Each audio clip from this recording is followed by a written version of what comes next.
ะปูนลำปางแปร่น่านและพะเยาเนื่องด้วยคณะสงฆ์พระนักเผยแผ่ธรรมะเครือข่ายคลื่นสีขาวและคณะศรัทธาพุทธศาสนิกชนถวายเทียนพรรษาประจำปี 2567 จะนำไปถวายวัดต่างๆจำนวน9วัดในพื้นที่ภาคอีสานในวันที่23ถึง25สิงหาคม 2567 โดยจะออกเดินทางในวันที่23สิงหาคม 2567 เวลาตี 4ในโอกาสนี้จึงขอเชิญชวนพุทธศาสนิกชนทุกท่านได้ร่วมถวายเทียนพรรษาและร่วมอนุโมทนาบุญไปด้วยกันเพื่อส่งเสริมพระพุทธศาสนาและวัฒนธรรมประเพณีอันดีงามต่อไป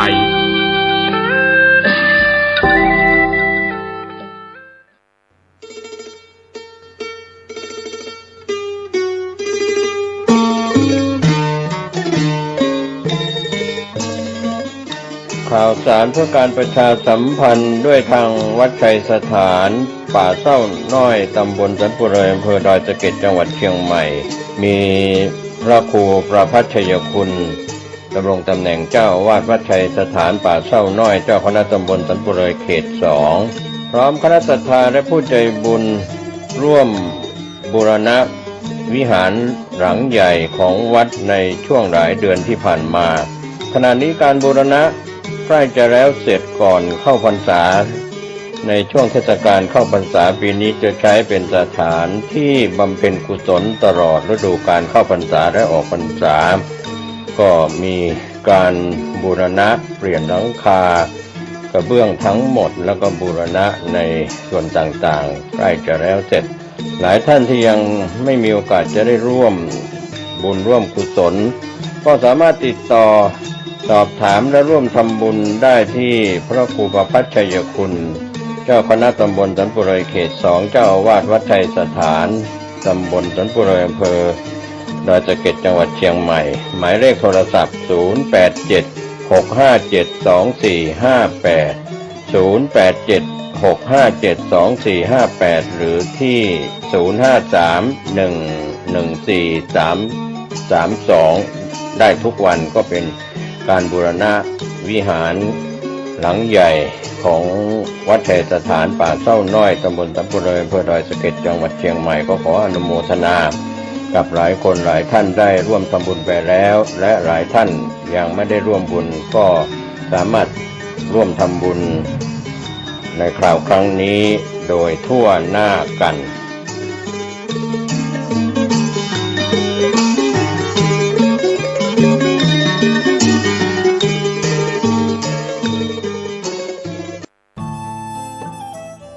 ท่านกำลังติดตามรับฟังสถานีวิทยุกระจายเสียงพระพุทธศาสนาแห่งชาติและสังคมคลื่นเพื่อการศึกษาพระพุทธศาสนาและวัฒนธรรมระบบ FM 104.5 เมกะเฮิรตซ์รายการต่อไปเป็นรายการคดีโลกคดีธรรม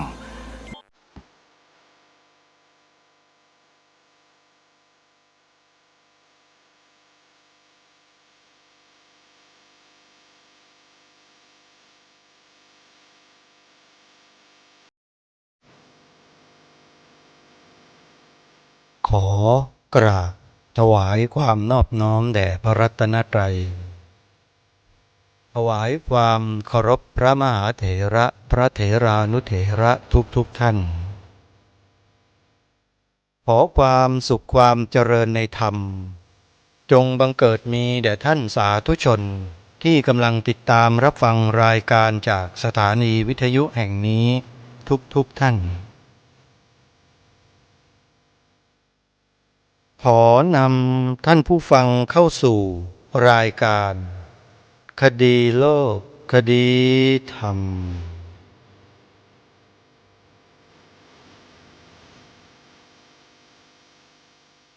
พบกันวันนี้วันแรม12ค่ำเดือน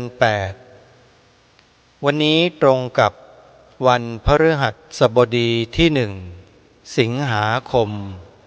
พระพุทธศักราช 2567 รายการคดีโลกคดีธรรมมาพบกับสาธุชนเป็นปกติ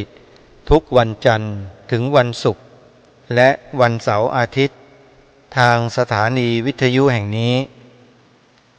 ท่านสามารถติดตามรับฟังรายการนี้ได้ทางสถานีวิทยุพระพุทธศาสนาแห่งชาติคลื่นต่างๆไม่ว่าจะเป็นทางภาคเหนือที่เชียงใหม่ทางภาคอีสานจังหวัดเลยจังหวัดกาฬสินธุ์จังหวัด101ภาคกลางจังหวัดสุพรรณบุรีจังหวัดนครปฐมภาคใต้จังหวัดพังงานครศรีธรรมราชและเครือข่ายต่างๆที่ออกอากาศรายการนี้ท่านสามารถติดตามรับฟังได้โดยสะดวกด้วยการดาวน์โหลดแอปพลิเคชันวิทยุพุทธศาสนาทั่วไทยท่านสามารถทำได้และบอกต่อให้ผู้อื่นดาวน์โหลดเราก็จะได้บุญไปกับผู้อื่นที่ดาวน์โหลดแอปพลิเคชันนี้ไปฟังด้วยท่านสาธุชนทุกท่านวันนี้รายการคดีโลกคดีธรรมได้เตรียมคลิปการแสดงธรรมหน้าหีบศพของหลวงพ่ออำนาจสุจิตโตทองพิกุลบิดาของท่านพระครูจริยสารธรรมเมื่องานบำเพ็ญกุศลสวดพระอภิธรรมศพ26 กรกฎาคมที่ผ่านมาเปิดให้ท่านทั้งหลายได้ฟังมาแล้ว2 ช่วงที่1ในเบื้องต้นช่วงที่2ในท่ามกลางและวันนี้จะเป็นช่วงที่3ช่วงสุดท้ายในที่สุดซึ่งกำลังปรารภถึงความเป็นมาเป็นไปของหลักธรรมคำสอนในพระพุทธศาสนาบนผืนแผ่นดินไทยของเราผืนนี้ซึ่งอดีตเป็นดินแดนของสุวรรณภูมิมาตั้งแต่ครั้งสมัยพุทธกาลนั่นหมายความว่าองค์สมเด็จพระสัมมาสัมพุทธเจ้ายังทรงพระชนอยู่และพระองค์ก็ได้เสด็จพระองค์เนี่ยมายังดินแดนแห่งนี้คือประเทศไทยของเรามาช้านานแล้วและพระองค์ก็ได้ทรงโปรดผู้คนแถบนี้ให้ได้เป็นพระอริยบุคคลอย่างแน่นอนเพราะมีรอยพระพุทธบาทของพระสัมมาสัมพุทธเจ้าประทับไว้เป็นหลักฐานอยู่2 แห่งในประเทศไทย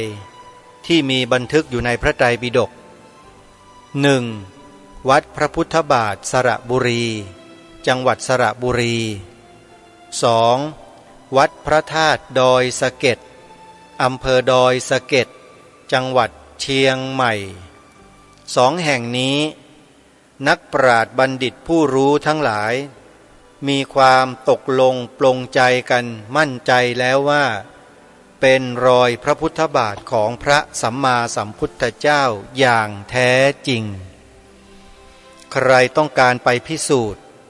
ต้องการศึกษาเรียนรู้ดูประวัติความเป็นมาก็สามารถเสิร์ชหาในระบบโซเชียลเน็ตเวิร์กในอินเทอร์เน็ตได้นะโยมนะสำหรับในวันนี้รายการคดีโลกคดีธรรมจะเปิดคลิปที่เหลืออยู่ให้ฟังกันยาวๆเพื่อไม่ให้ขาดตอนกันกำลังปรารภและพูดถึงเรื่องของรอยพระพุทธบาทอยู่พอดีเลยเวลาก็หมดลงเมื่อครั้งที่แล้วเดี๋ยววันนี้ติดตามรับฟังกันต่อเนื่องเพื่อไม่ให้เป็นการเสียเวลาไปติดตามรับฟังการแสดงธรรมเนื่องในงานบำเพ็ญกุศลสวดพระอภิธรรมศพหลวงพ่ออำนาจสุจิตโตบิดาของท่านพระครูจริยสารธรรมเจ้าคณะอำเภอนาด้วงจังหวัดเลยวัดป่าจริยธรรมกันต่อไปติดตามรับฟังพร้อมๆกันได้นะบัดนี้ยุคสุวรรณภูมินู่นน่ะหรือถ้าจะให้เห็นหลักฐานมากกว่านั้นก็คือสมัยครั้งพุทธกาลด้วยซ้ำไปที่หลักธรรมของพระสัมมาสัมพุทธเจ้าได้มาฝังรากลึกลงอยู่บนผืนแผ่นดินสุวรรณภูมิแห่งนี้มาตั้งแต่ครั้งสมัยที่พระเจ้ายังทรงมีพระชนด้วยซ้ำมีหลักฐานเหรอท่านทำไมไม่มีโยมรู้จักรอยพระพุทธบาทไหมโยมเคยไปกราบรอยพระพุทธบาทไหม ใครเคยไปกราบรอยพุทธบาทที่สระบุรีบ้างโยมยกมือให้อาตมาเห็นหน่อยมีและหลายคนทางบ้านเนี่ยไปกราบกันนั้นไปกราบทำไมกราบเพื่ออะไรเพื่อความศักดิ์สิทธิ์เพื่อความขลังหรือเปล่านั่นก็เป็นพวกสายมูแล้วงั้นน่ะไปขอหวยกันอย่างนั้นเหรอไม่ใช่นะฮะนั่นคือหลักฐานยืนยันว่าพระพุทธเจ้าเสด็จมาที่แผ่นดินไทยของเราตั้งแต่อดีตเสด็จมาทำอะไรอ่ะมาเที่ยวเหรอพุทธเจ้าแล้วประทับรอยพระบาทไว้เพื่ออะไรเพื่อบอกให้เรารู้ว่าพระองค์มาตรงนี้มามอบธรรมะให้กับบุคคลในแถบนี้ที่เป็นอริยบุคคลในยุคนั้นน่ะมีอยู่ตั้งแต่สมัยครั้งพุทธกาลแล้วนะแผ่นดินเราเนี่ยมีผู้คนอาศัยอยู่แถบนี้มานานแล้วโยมแต่นักประวัติศาสตร์เก๊ๆก็ไปพูดเรื่องประวัติศาสตร์บิดเบือนไปอีกทางนึงแล้วก็ไปปิดกั้นประวัติศาสตร์ในส่วนนี้ของเราไว้มานานมากเลยพวกเราก็เลยไม่ค่อยคุ้นเคยกันใช่ไหมพูดถึงสุวรรณภูมิเนี่ยทุกคนก็รู้แต่ชื่อว่าสุวรรณภูมิแต่ไม่เคยศึกษาให้ลึกลงไปว่าสุวรรณภูมิคืออะไรมีอะไรในสมัยนั้นสมัยสุวรรณภูมิถามว่ามีอะไรที่สำคัญหลักธรรมคำสอนของพระสัมมาสัมพุทธเจ้ามาปักหลักลงในสุวรรณภูมิปีพ.ศ. พุทธศักราช236ตั้งแต่236มาแล้วนะแล้วมีหลักฐานไม่มีกระเบื้องจานที่ค้นพบอยู่ที่ราชบุรีแล้วถูกรวบรวมไว้เรียบเรียงเป็นลายลักษณ์อักษรในหนังสือคัมภีร์ที่มีชื่อว่าพุทธศาสนสุวรรณภูมิปกรณ์คลิปนี้บันทึกไว้ย้อนฟังได้โยมคัมภีร์ที่มีชื่อว่าพุทธศาสนสุวรรณภูมิปกรณ์จารึกหลักฐานเมื่อ 2,000 กว่าปีที่แล้วเอาไว้เป็นลายลักษณ์อักษรชัดเจนหนังสือเล่มนี้ตำราเล่มนี้คัมภีร์เล่มนี้หาได้ที่ไหนบอกเอาบุญนะใครสนใจไปหาอ่านนะวัดโสมนัสวิหารกรุงเทพมหานครเป็นผู้ผลิตตำราและคัมภีร์นี้ออกเผยแพร่เพียงหนึ่งเดียวโยมไม่ได้เผยแพร่โดยทั่วๆไปวัดโสมนัสเป็นผู้เผยแพร่และตำราเล่มนี้คัมภีร์นี้อาตมาภาพได้รับมาจากท่านเจ้าคุณรูปหนึ่งถวายอาตมาไว้1 เล่มอาตมาก็เปิดอ่านศึกษาดูไม่ธรรมดาเลยหลักฐานชิ้นนี้ทำให้เราเกิดกำลังใจมากยิ่งขึ้นว่าโอ้แผ่นดินเราเนี่ยมีหลักธรรมทางพระพุทธศาสนาเผยแพร่อยู่ตั้งแต่เมื่อ 2,000 กว่าปีมาแล้วพอพ่อขุนรามคำแหงพ่อขุนบางกลางเท่าตั้งกรุงสุโขทัยขึ้นมาโยมลองคิดให้ดีนะพิจารณาให้ดีนะทำไมพระองค์จึงทรงอาราธนาปู่ครูจากนครศรีธรรมราชเพื่อมาปักหลักพระพุทธศาสนาเอาไว้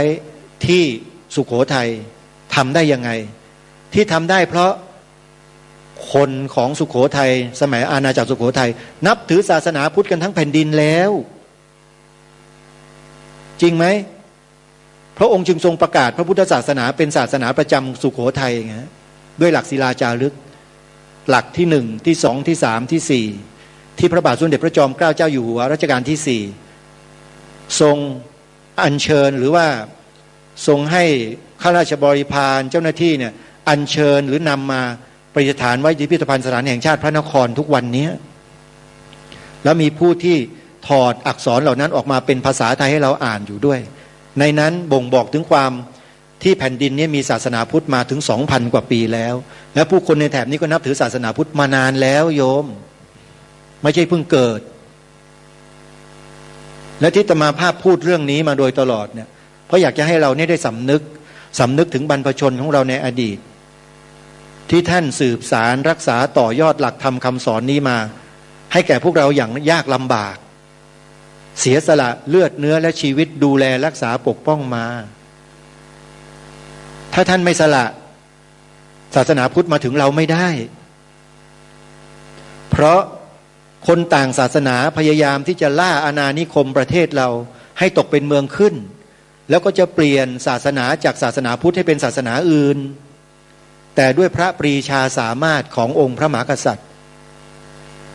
ของประเทศไทยของเราจึงทรงปกปักรักษาผืนแผ่นดินพร้อมด้วยพระพุทธศาสนานี้ไว้ให้แก่พวกเรามาจนถึงวันนี้โยม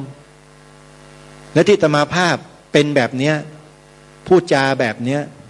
เพราะอะไรสำนึกในบุญคุณของบรรพบุรุษไม่สนใจคนยุคนี้นะจะตำหนิจะว่าจะอะไรแล้วแต่เถอะอาตมาเฉยๆเพราะอาตมาถือว่าพวกคุณเนี่ยไม่ได้ทำประโยชน์อะไรให้กับแผ่นดินนี้สักหน่อยนึงแต่บรรพบุรุษท่านทำประโยชน์มาโดยตลอดถ้าเชื่อคุณเนี่ยฉันก็โง่แล้วสิเพราะนั้นสิ่งที่ฉันทำเนี่ยฉันทำตามบรรพบุรุษของฉันเพราะฉันกตัญญูรู้คุณต่อบรรพบุรุษของฉันนี่คือความในใจที่จะมาเตือนตัวเองอยู่ตลอดเวลาว่าถ้าเราไม่ทำหน้าที่สืบสารรักษาต่อยอดพระพุทธศาสนาเอาไว้บนผืนแผ่นดินนี้แล้วใครจะทำล่ะถ้าพวกเราชาวพุทธไม่ช่วยกันทำก็เลยมาชวนพวกเราให้ทำกันในรายการถ้าเรายังมีความรู้สึกที่ตะขิดตะขวงใจอยู่ไม่มั่นใจอยู่ยังสงสัยอยู่หรือไม่เกิดศรัทธาในใจไม่เกิดความมั่นใจเนี่ยก็คงจะปล่อยนะโยมอาตมาก็คงจะทำใจโยมทำใจแต่ก็ยังคิดว่าผู้ที่ฟังรายการนี้แล้วยังมีจิตสำนึกแล้วก็จะร่วมอุดมการณ์กันกับอาตมาภาพเนี่ยอาตมาเชื่อว่ามีแน่นอนแต่ไม่แสดงตัวเท่านั้นแล้วเขาก็นำไปทำอย่างเช่นครูคนหนึ่งอยู่ในจังหวัดเลยนี่แหละเป็นครูสอนเด็กอนุบาลด้วยพอฟังรายการอาตมาเขาก็เอาไปใช้กับเด็กอนุบาลสอนให้เด็กเหล่านี้ทำในสิ่งที่อาตมาบอกมีนะเป็นครูในจังหวัดเลยนี่แหละแต่ไม่บอกว่าอยู่ที่ไหนเพราะบางทีก็ต้องรักษาเขาไว้ด้วยแต่ถ้าเราช่วยกันลองคิดดูนะปลูกฝังลูกหลานเยาวชนเราเนี่ยให้เห็นคุณค่าของพระพุทธศาสนาแล้วสอนเขาว่าอย่าเปลี่ยนศาสนาได้ไหมอ่ะสอนแค่นี้พอลูกอย่าเปลี่ยนศาสนานะลูกถามว่าการที่อาตมาพูดแบบนี้ออกไปเนี่ยอาตมามีความผิดอะไรไหมสอนให้ลูกหลานชาวพุทธให้นับถือศาสนาพุทธให้มั่นคงแล้วอย่าเปลี่ยนศาสนาเนี่ยอาตมาโยมว่าอาตมาผิดอะไรตรงไหนไหมผิดไหมโยมผิดไหมไม่ผิดกฎหมายตรงไหนข้อไหนบ้างมีผิดกฎหมายข้อไหนบ้างไหมทนายความนักกฎหมายทั้งหลายช่วยไปดูข้อนี้มีข้อผิดกฎหมายตรงไหนปลุกระดมมวลชนให้คนไปทำสิ่งไม่ดีหรืออะไรหรือเปล่าไม่มีเลยโยมสอนให้ลูกหลานมั่นคงในพระพุทธศาสนาทำไมจึงสอนแบบนั้นอย่าเปลี่ยนศาสนานะลูกก็เพราะมีความมั่นใจมีความมั่นคงและเชื่อมั่นว่าหลักธรรมคำสอนในพระพุทธศาสนาเท่านั้นที่จะทำให้ประเทศไทยเราเนี่ยอยู่รอดและปลอดภัยได้ตลอดไปแล้วศาสนาอื่นแล้วท่านถามแบบนี้ถามแบบคนที่ไม่รู้อะไรจริงเนี่ยถามแบบเนี้ยก็คุณดูที่ศาสนาอื่นทำอะไรกันอยู่ในบ้านเมืองเราก็มีตัวอย่างให้เห็นอยู่สอนให้ถมน้ำลายใส่บาตรพระสอนให้เอาอุจจาระมาใส่บาตรพระสอนให้เอาหินปาพระสอนให้เอามีดมาฟันหัวพระแล้วมีแล้วด้วยศาสนาบางศาสนาเนี่ยโยมทราบไหมพอจะทราบไหมว่าศาสนาอะไรพอทราบไหมโยมถามจริงๆพอทราบไหมไม่ต้องเอ่ยชื่อก็ได้ถามจริงๆว่าทราบไหมว่ามีเหตุการณ์แบบนี้เกิดขึ้นในบ้านเมืองเราทราบใช่ไหมทราบแต่ไม่ต้องไปพูดแต่พฤติกรรมแบบนี้มีแล้วอาตมาจึงสอนลูกหลานว่าอย่าเปลี่ยนศาสนาเนี่ยผิดตรงไหน เพราะบางศาสนาบางลัทธิในประเทศนี้พยายามทำทุกอย่างทุกวิถีทางเพื่อให้ชาวพุทธลูกหลานของชาวพุทธเปลี่ยนศาสนาโยมทำทุกอย่างไม่ได้ด้วยเล่ห์ก็เอาด้วยกลไม่ได้ด้วยมนต์ก็เอาด้วยคาถาทำทุกอย่างอาตมาทราบอาตมารู้แต่พูดทุกอย่างไม่ได้เท่านั้นเองจึงมาบอกให้พวกเราชาวพุทธทุกท่านทุกคนนะว่าให้เราเนี่ยช่วยกันให้มั่นคงแล้วสอนลูกหลานเราให้มั่นคงในพระพุทธศาสนาไว้สิ่งนี้อาตมาภาพไม่ได้คิดเองโยมแต่บรรพบุรุษเราทำให้เราเห็นมาโดยตลอดสืบสารรักษาต่อยอดพระพุทธศาสนามาทั้งชีวิตทุกยุคทุกสมัยเลยไม่เคยขาดสายเลยองค์พระประมุขของแผ่นดินคือองค์พระมหากษัตริย์ของแผ่นดินเนี้ยตั้งแต่ยุคสุโขทัยมาจนถึงเราวันนี้ยุคกรุงรัตนโกสินทร์มีพระประมุขพระองค์ไหนมั่งที่เปลี่ยนไปนับถือศาสนาอื่นมีไหมตอบดังๆมีไหมเพราะอะไรไปคิดให้ดีเพราะอะไร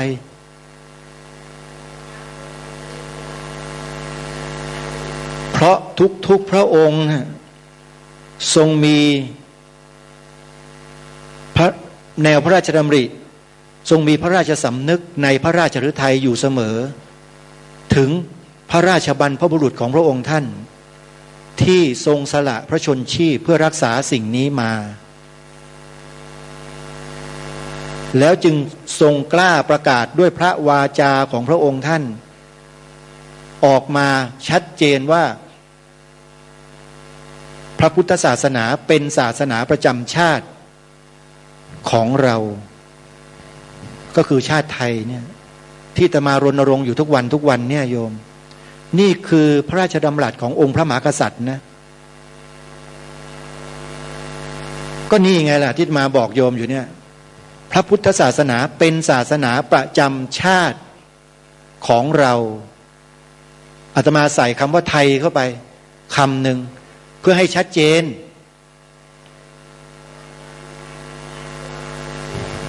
นั่นแหละแล้วก็มีอีกหลายครั้งโยมไม่ใช่ครั้งเดียวนะมีหลายครั้งเลยตรัสแก่พระสันตะปาปาจรพอที่12หรือ14นะก็ครั้งหนึ่งแล้วที่วาติกันตรัสพระราชดำรัสนี้เลยศาสนาพุทธเป็นศาสนาประจำชาติและตรัสแก่สภายุวพุทธิกสมาคมแห่งชาติเมื่อครั้งที่มีการประชุมอีกครั้งหนึ่งว่าพระพุทธศาสนาเป็นศาสนาประจำชาติของเราเนี่ยและทรงผนวดอีก2 ครั้งพระราชดำรัสขององค์พระมหากษัตริย์ถือว่าเป็นกฎหมายสูงสุดนะโยม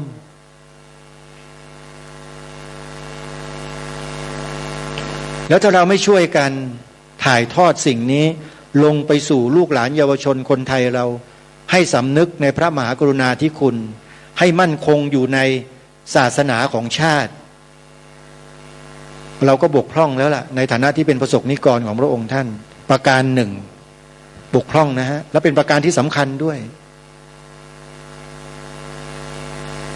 อาตมาพูดแบบนี้ก็มีคนพยายามจะบอกว่าอาตมาสร้างความแตกแยกตลกไหมตลกไหมฮะหาว่าอาตมาสร้างความแตกแยกมีนะมีคนประเภทนี้อยู่แตกแยกอะไรเรากำลังทำหน้าที่ของความเป็นลูกหลานคนไทยลูกหลานชาวพุทธในฐานะที่ศาสนาพุทธเป็นศาสนาประจำชาติของเรามันเป็นสิทธิและหน้าที่ตามกฎหมายรัฐธรรมนูญมาตรา50 วงเล็บ 1ไปดูนะรัฐธรรมนูญบัญญัติไว้ชัดเจนปวงชนชาวไทยมีหน้าที่ดังต่อไปนี้บัญญัติไว้ชัดเจนเลยพิทักษ์รักษาไว้ซึ่งชาติศาสนาพระมหากษัตริย์ศาสนาอะไรล่ะคือศาสนาอะไรของชาติศาสนาอะไรนี่แหละคือปัญหาที่ ไม่กล้าตีความกันออกมาให้ชัดๆไงว่าศาสนาอะไรยังมัวไปเกรงอกเกรงใจใครอยู่ก็ไม่รู้เหมือนกับม้าอารีถูกงัวเบียดออกจากคอกในที่สุดไม่มีที่อยู่นี่เขาเรียกพวกม้าอารีมีอยู่ในสังคมไทยเราเขาเรียกว่าพวกโลกสวยเมตตากรุณาแบบหูหนวกตาบอดไม่ดูตาม้าตาเรือเลยเขาเบียดตัวเองออกจากแผ่นดินโดยไม่รู้ตัวเนี่ยระวังให้ดีนะถ้ายังอ่อนแอกันอยู่ไม่เข้มแข็งในข้อนี้นะเราอยู่ลำบากนะโยมตัวอย่างที่ชาวพุทธลำบากให้เราเห็นเนี่ยมีอยู่แล้วแถวๆนู้นน่ะด้ามขวานน่ะไปศึกษาดูกันมั่งสิเขาทำยังไงทำแบบไหนยังไงทำไมพี่น้องชาวพุทธเราจึงถูกกระทำได้ถึงขนาดนั้นแล้วทำไมจึงนิ่งกันได้อย่างนั้นเพราะอะไรอาตมาไม่ได้พูดให้ตัวเองดีนะโยมแต่ต้องการให้เราสำนึกและให้ช่วยกันไม่ได้ไปช่วยด่าว่าใครแต่ช่วยกันรักษาความถูกต้องดีงามไว้ไม่ใช่นั่งภาวนาพาตัวเองไปนิพพานอยู่คนเดียวโดยที่ไม่เหลียวแลเลยว่าพี่น้องชาวพุทธเราอื่นๆที่อยู่ทางแถบนู้นแถบนี้เป็นยังไงเราไม่สนใจเขาไม่ได้ต้องช่วยกันโยมอาตมาภาพเป็นพระบางทีนึกอายโยมบางกลุ่มนะโยมที่อยู่ในภาคเอกชนเขาตั้งสถาบันกันขึ้นมาแล้วก็ร่างหลักสูตรแล้วก็เชิญชวนพี่น้องคนไทยรวมทั้งพระสงฆ์เนี่ยไปเรียนหลักสูตรของเขาเพื่อให้ผู้ที่ไปเรียนเนี่ยเกิดจิตสำนึกหวงแหนความเป็นชาติเขาทำกันอยู่อาตมาก็ไปเรียนหลักสูตรนี้แหละจึงรู้ว่าโอ้มีพี่น้องประชาชนคนไทยเขาพยายามที่จะปลูกฝังแนวคิดอุดมการณ์เหล่านี้กันอยู่มีอยู่นะโยมมีหลายองค์กรมีหลายสถาบันด้วยแต่ในขณะที่พวกเราที่บอกว่าเป็นชาวพุทธเป็นนักปฏิบัติธรรมศึกษาเรียนรู้ธรรมเรากลับมาทะเลาะเบาะแว้งกันรังเกียจกันไม่ลงรอยกันอะไรต่างๆเนี่ยไม่ควรมีเลยอ่ะความรู้สึกเช่นนี้ควรจะเป็นพี่เป็นน้องมีความเมตตากายกรรมเมตตาวจีกรรมเมตตามโนกรรมหลักสารานียธรรม6กโยมไปศึกษาดูให้ดีเถอะเรามีกันหรือเปล่าถ้าไม่มีทำให้มีขึ้น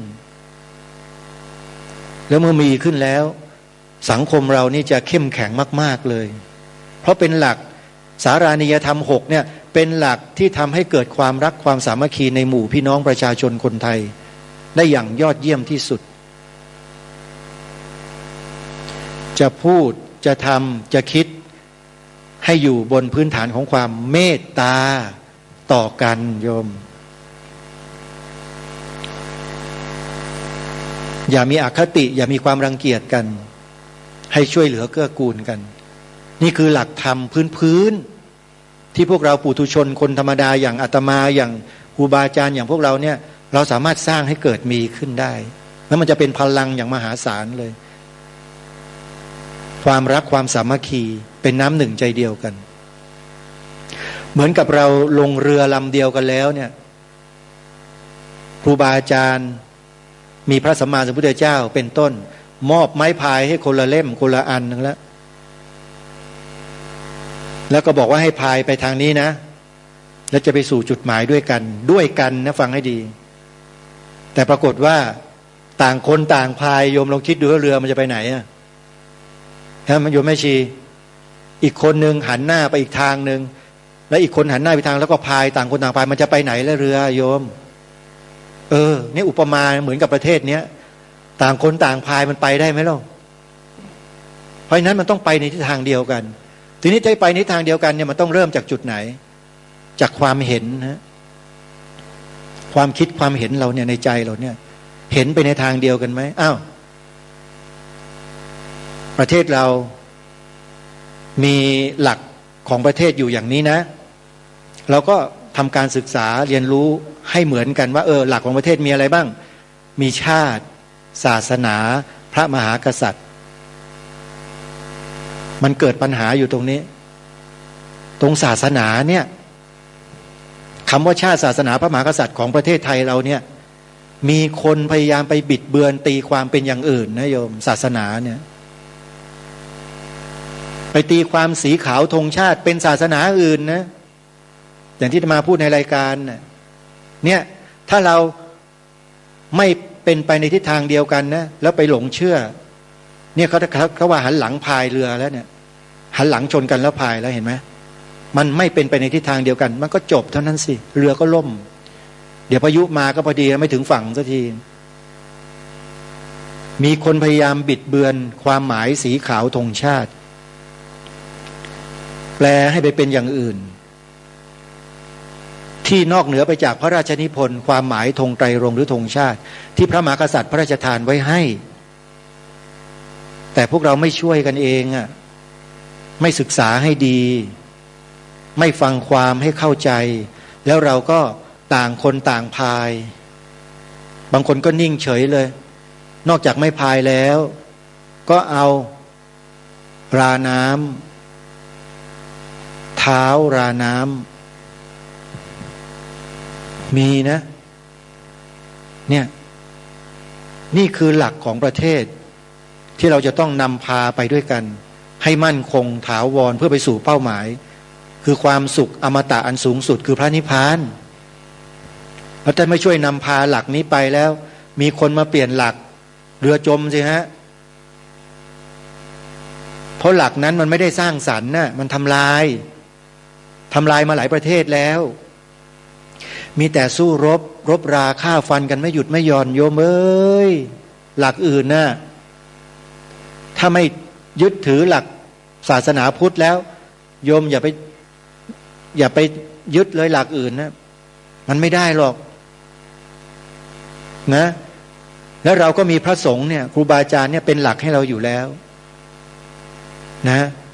อย่างน้อยๆเนี่ยท่านก็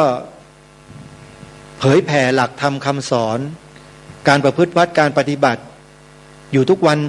ที่เราฟังที่เราดูต่างๆเราเนี่ยก็ถือว่าเป็นหลักให้แก่พวกเราอยู่แล้วพอมีกิจกรรมส่วนรวมเราก็มารวมกันครั้งหนึ่ง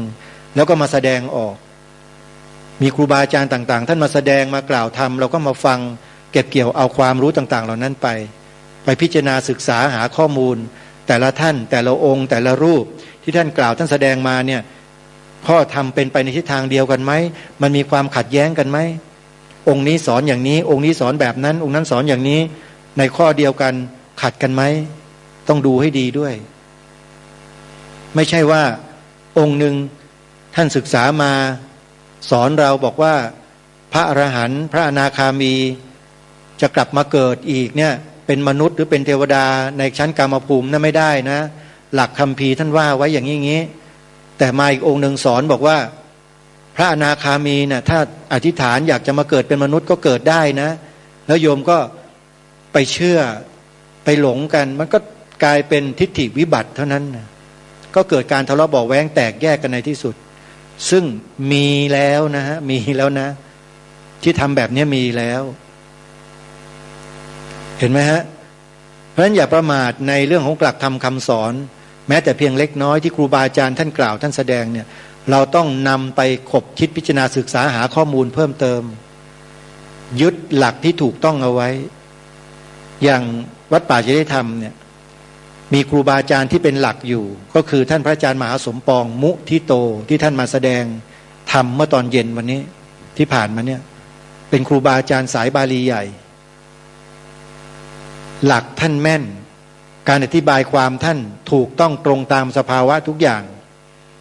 ยึดไว้เลยยึดหลักนี้ไว้เลยท่านกล่าวทำอะไรก็ตามเรายึดหลักนั้นเอาไว้ไม่ผิดไม่มีคำว่าผิดแต่ถ้าใครแสดงกล่าวนอกเหนือจากพระอาจารย์ขัดแย้งกับพระอาจารย์ท่านเนี่ยผิดยืนยันว่าผิดเลยอย่างยกตัวอย่างเมื่อสักครู่นี้ที่ไปกล่าวไปแสดงกันมั่วๆเพี้ยนๆว่าพระอนาคามีลงมาเกิดเนี่ย ผิดทั้งนั้นเลยโยมแล้วก็ยังมีคนไปหลงเชื่ออาตมาไปดูในคลิปตายชาวพุทธเราไปกราบเด็กเว้ยอะไรกันนี่มันถึงขนาดนี้แล้วเหรอบ้านเมืองเราเนี่ยแล้วผู้รู้ไปไหนกันหมดทำไมถึงไม่ไปแก้ไขให้มันถูกต้องก็ปรากฏว่าไม่กี่วันก็มีคนไปแก้ไปดำเนินคดีไปฟ้องร้องต่อศาลอะไรต่างๆเพื่อพิทักษ์ความถูกต้องเอาไว้ก็ถือว่าเป็นกลุ่มบุคคลกลุ่มแรกๆที่เข้าไปแก้ปัญหาตรงนี้ในเบื้องต้นแต่ถามว่าหมดไปหรือยังแล้วจะมีมาเรื่อยๆตอนนี้ก็เริ่มมีมาใหม่ๆอีกแล้วนะนี่แหละคืออันตรายที่จะทำให้พระวินัยเราวิปริตพระวินัยธรรมวินัยเราวิปริตและผิดเพี้ยนต้องระวังด้วยการฟังการดูอะไรก็แล้วแต่ทุกวันนี้ต้องระวังด้วยนะโยมอย่าเพิ่งหลงเชื่ออะไรง่ายๆเมื่อฟังมาแล้วจดบันทึกมาเทียบเคียงกับคำสอนที่ครูบาอาจารย์เราได้แนะนำพร่ำสอนเราเดี๋ยวมันตรงกันไหมถูกกันไหมไปกันได้ไหมถ้าไปได้ก็ใช้ได้แต่ถ้ามันขัดแย้งกันปุ๊บถามครูบาอาจารย์เลยพระอาจารย์คนองค์นี้คนนั้นเนี่ยเขาสอนแบบเนี้ยโยมดูแล้วพิจารณาแล้วมันไม่ตรงกับที่พระอาจารย์สอนนะแล้วจริงๆแล้วมันเป็นยังไงครูบาอาจารย์เมื่อท่านทราบท่านเห็นว่าเป็นอันตรายท่านก็จะได้ดำเนินการไปแก้ไขตรงนั้นด้วยวิธีการที่เหมาะสมต่อไปไม่ใช่อยู่กันนิ่งๆเฉยๆไปพวกก็ทำลายพระธรรมวินัยไปเรื่อยๆอย่างนี้ไม่ได้เราต้องช่วยกันโยมนะวันนี้อาตมาภาพเนี่ยก็ถือว่าได้รับโอกาสจากท่านอาจารย์พระครูจริยสารธรรมอีกครั้งหนึ่งให้มีโอกาสขึ้นมากล่าวมาแสดงสิ่งที่เป็นสาระบ้างไม่เป็นสาระบ้างนะโยมอันไหนเป็นสาระเก็บไปไม่สาระก็ทิ้งไปบ้างนะโยมอย่าไปเก็บทั้งหมดเพราะอาตมาภาพเองก็ไม่ใช่ผู้รู้เสียทั้งหมดนะโยมนะพอศึกษามาพอสมควรเท่านั้นพอรู้บ้างอะไรที่เป็นไปในทางเดียวกันที่ครูบาอาจารย์ท่านกล่าวก็จะกล่าวตามที่ครูบาอาจารย์ท่านแนะนำพร่ำสอนเรานั่นแหละคงไม่ไปพูดหรอกว่าอนาคามีลงมาเกิดเป็นมนุษย์ได้ไม่มีอาตมาพูดไม่ได้ ถ้าพูดอย่างนี้อาตมาตายดีกว่าแล้วถ้าใครไปเชื่อก็เตรียมตัวตายได้เลยโยมนะเตรียมตัวตายเถอะอย่าอยู่เลยแค่นี้ก็ยังหลงผิดกันแล้วอ่ะยังเชื่อกันแล้วนี่ไปไม่ได้แล้วนะศาสนาพุทธอ่ะเพราะนั้นเรื่องหลักธรรมคำสอนเนี่ยเราต้องศึกษาทำความเข้าใจให้ถูกต้องด้วยไม่ใช่ไปหลงเชื่ออะไรใครง่ายๆแหมพอได้ยินคำว่าเชื่อมจิตหน่อยโอ้โหไปกันใหญ่แหมอยากจะให้เขาเอาเชื่อมมาจิตเอาจิตมาเชื่อมกับเราจะได้ไม่ต้องไปเหนื่อยปฏิบัติเดินจงกรมนั่งสมาธิไม่ต้องไปศึกษาไม่ต้องเรียนเราเชื่อมปุ๊บบรรลุปั๊บบ้าแล้วถ้าหลวงพ่อพุทธทาสอยู่นี่หลวงพ่อพุทธทาสว่าเจ็บเลยนะโยมว่าเป็นงัวเป็นควายพวกโง่ไปเลยอ่ะแต่เยอะเผอิญท่านมรณภาพไปนานแล้วโยมนะก็เหลือแต่อาตมาเนี่ยที่ปากหมาอยู่คนเดียวเนี่ยโยมขออภัยนะฮะที่ใช้คำนี้มีคนเคยว่าอาตมาไม่โกรธก็หรอกเพราะอาจารย์พยอมหลวงพ่อพยอมบอกโกรธคือโง่โมโหคือบ้าอาตมาไม่บ้าแล้วก็ไม่โง่โยมจึงไม่โกรธใครไงให้อภัยอย่างเดียวด่าได้นะคุณเนี้ยแต่โยมก็เอาบาปไปเองนะอาตมาไม่บาปด้วยวาจาปากอาตมาเป็นอย่างนี้แหละอะไรไม่ถูกไม่เอานะอะไรที่ผิดเนี่ยก็พยายามจะเตือนกันก่อนนี่ท่านไม่ถูกนะพูดอย่างเงี้ยถ้าท่านไม่เชื่อก็ไม่ได้ไปว่าอะไรเขาหรอกเราก็มีวิธีการที่จะจัดการไงก็กลัวอะไรไม่อยู่กับปากแล้วนี่จัดรายการวิทยุอยู่ใช่ไหมโทรทัศน์เราก็เอาหลักฐานมาแล้วก็บอกกับประชาชนให้เข้าใจว่านี่นะผิดอย่างนี้นะที่ถูกเป็นแบบนี้แค่นั้นเองก็คือยืนหยัดหรือมั่นคงกับความอยู่กับความถูกต้องแสดงสิ่งที่ถูกต้องกล่าวสิ่งที่ถูกต้องเดี๋ยวสิ่งไม่ถูกต้องมันก็เลือนลางหายไปเองแต่พวกเราต้องช่วยกันไงมีลูกสอนลูกมีหลานสอนหลานมีนักเรียนสอนนักเรียนไปบอกเขาในสิ่งที่ถูกต้องเนี่ยมีคนเข้ามาเผยแพร่ว่าพระอนาคามีลงมาเกิดนะมันผิดนะอย่าไปเชื่อแล้วถ้าเกิดเขาบอกแล้วคุณเอาหลักฐานมาจากไหนโยมก็ต้องเตรียมหลักฐานไปบอกเขาด้วยอย่างน้อยๆเราไม่ได้ดูตำราไม่ได้ศึกษาตำราก็บอกว่าเนี่ยพระอาจารย์องค์นั้นองค์นี้ท่านกล่าวไว้ท่านศึกษามาถ้าเกิดสงสัยมากๆก็ให้ไปถามอาจารย์เอาเองสิ ก็ไล่ไปปัดไปถามท่านพระครูนิรุตก็ได้นี่พระครูจริยสารธรรมเนี่ยเดี๋ยวท่านจะตอบให้ท่านเองก็มีครูบาอาจารย์คอยพร่ำสอนถ้าท่านตอบไม่ได้เดี๋ยวก็ถามครูบาอาจารย์มาให้ตอบให้เราเองเพราะนั้นเรื่องของสื่อวิทยุกระจายเสียงที่เป็นธรรมะก็ดีหลักปฏิบัติไตรสิกขาทานศีลภาวนาศีลสมาธิปัญญาก็ดีสิ่งเหล่านี้เป็นสิ่งที่เราจะต้องศึกษาแล้วก็นำมาปฏิบัติให้ถูกต้องตรงกันอย่าให้ขัดแย้งกันโยมอย่างให้ทานโยมถวายปัจจัยพระเนี่ยหลวงพ่อที่เป็นองค์ประธานเมื่อตอนค่ำเนี่ยบอกว่าเป็นการถวายปัจจัย4ให้เราคิดและเข้าใจอย่างนั้นไม่ได้ถวายเงินและทอง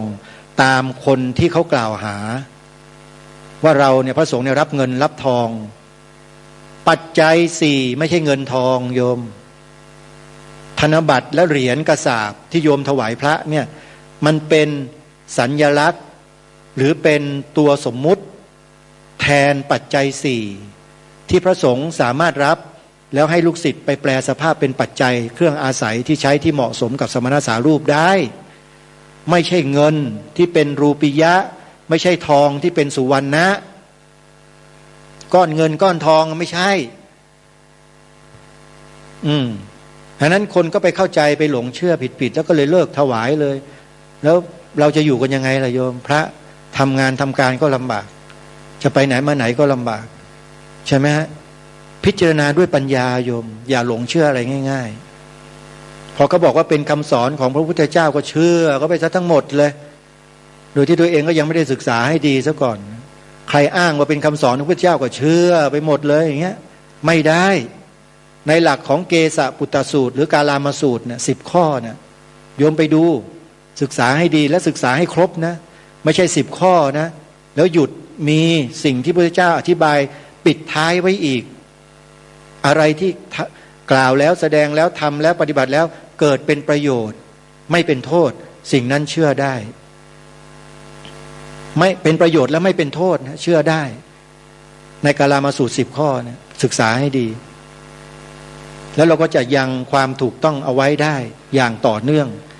แล้วก็เป็นไปในทิศทางเดียวกันเพราะฉะนั้นวันนี้อาตมาภาพใช้เวลามาพอสมควรแล้วโยมแต่ยังเหลือเวลาอยู่พอสมควรเหมือนกันนะยังไม่จบอย่าเพิ่งยกมือสิ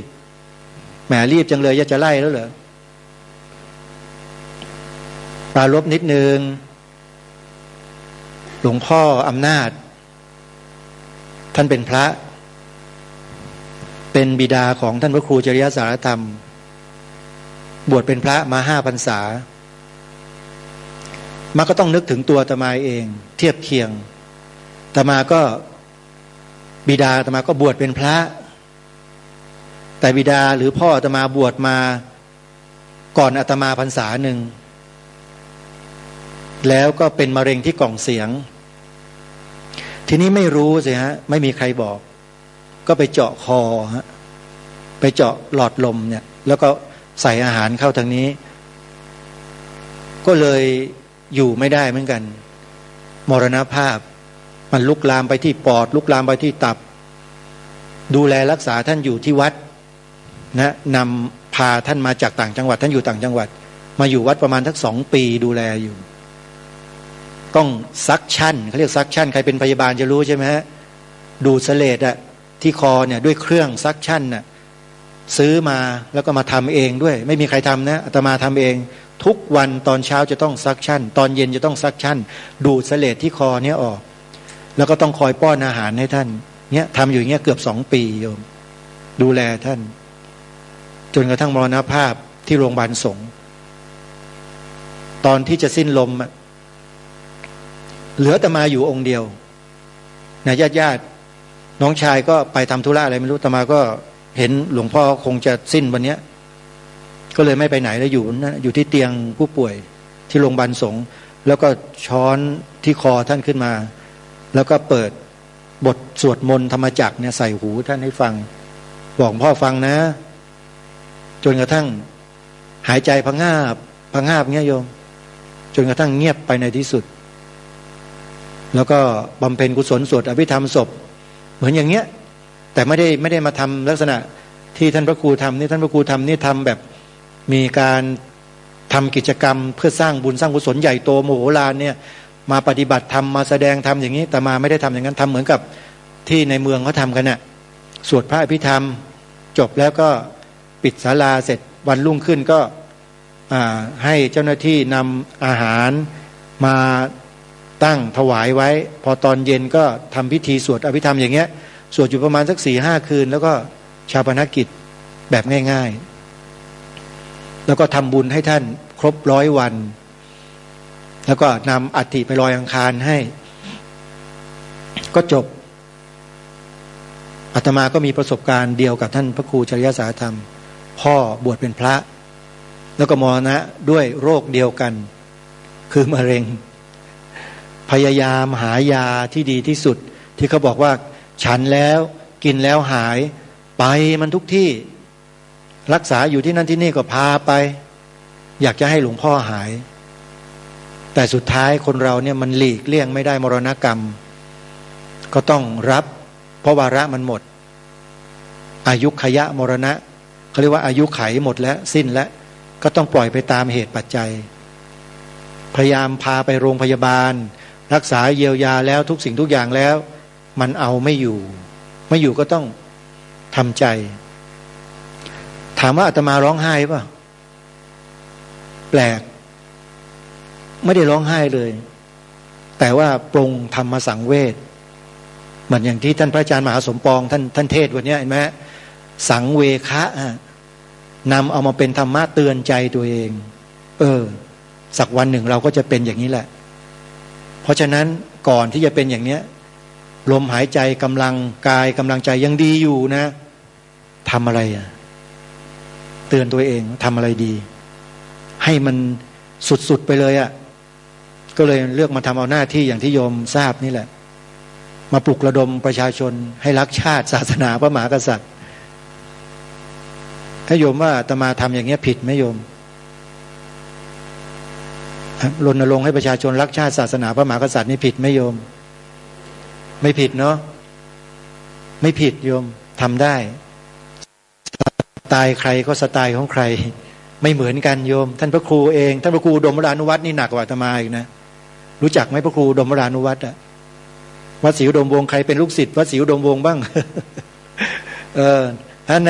แน่โยมดูสิอาตมาไม่เคยคิดว่าจะมาเจอพระแบบนี้นะพอเจอกันแล้วทีนี้เข้าเป็นปี่เป็นขลุ่ยเลยนะจะต้องนิมนต์อาตมาวัน5 ธันวาทุกปีเลยมาก่อนนะแต่ทุกวันนี้ก็เพลาๆลงบ้างเพราะว่าเดี๋ยวมามากๆเข้าโยมจะหายกันหมด ก็เลยยังคงยืนหยัดทำหน้าที่ของตัวเองต่อไปเรื่อยๆโยมข้อมูลต่างๆที่มันมีเข้ามาใหม่ๆก็พยายามนำมาประยุกต์แล้วก็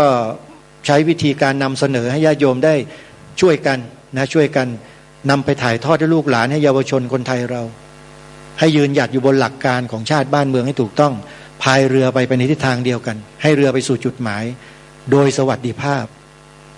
อย่าต่างคนต่างพายรัตนาวานี้เราต้องช่วยกันถ่อช่วยกันพายให้ไปในทิศทางเดียวกันแบบอย่างของเรามีอยู่1พระสงฆ์ที่ศึกษาและปฏิบัติตามหลักพระธรรมวินัยอย่างถูกต้องเดินตามท่าน2องค์พระมหากษัตริย์2สถาบันนี้นะที่ต้องตามนะโยมเพื่อจะรักษาชาติบ้านเมืองไว้ได้ส่วนคนอื่น